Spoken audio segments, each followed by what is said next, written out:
Hi, I'm Allie. A little bit about my learners. They are 6th graders and 11 and 12 years old. I'm one of their 4 core teachers, and I teach solely social studies, specifically ancient history. I teach them about early humans all the way to ancient Rome.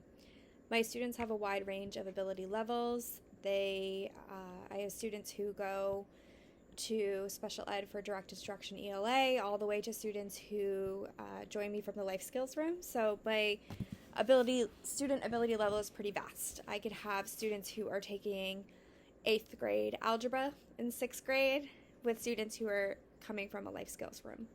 So because of that, I do a lot of group work where I vary the ability levels. So sometimes I'll have students where I'm part of the group and we work together while other students are working independently and kind of exploring their own way. Or sometimes I have mixed ability groups where they're kind of learning from each other, and some students are getting the opportunity to show what they know through being able to elaborate to their peers, while other students are trying to kind of rise up to their classmates as well in the group. Because of my wide range of ability levels, one of my platforms I use quite often is Google Classroom. It allows students who have writing accommodations to be able to type, which is really helpful.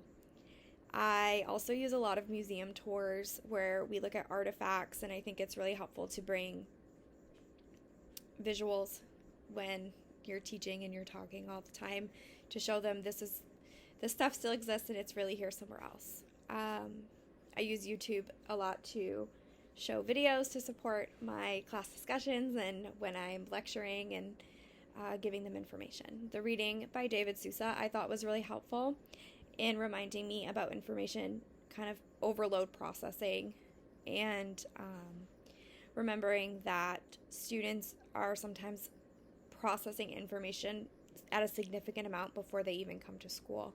And that's through texting and messaging and reading different websites that they might look at in the morning and scrolling through TikTok and checking their Facebook and their Instagram. And quite often, by the time they're at school, they've already processed an astronomical amount of information.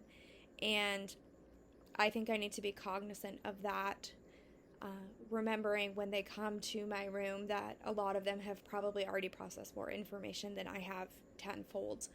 So I'm hoping that now that I have that reminder, I can think a little bit more about when I do things, which then led me to thinking about the article also mentioned thinking about relevant information versus irrelevant information. And I'm hoping social studies naturally sends us sometimes in all different ways, and there's a wealth of information. And I'm hoping that I can take the information and kind of streamline it or give them only a smaller piece and have them dive deeper in that, versus I think quite often in social studies we think the more information you can gather, the more artifacts you can look at, the more information the better, the more you're going to be able to make some critical thinking thoughts. But I think with thinking about students and their over processing of information, I need to be more cognizant of the amount of information I give them and how I use it. And I'm hoping that I can dive deeper into just bits and pieces of information that I've already given them versus overwhelming them with information in class.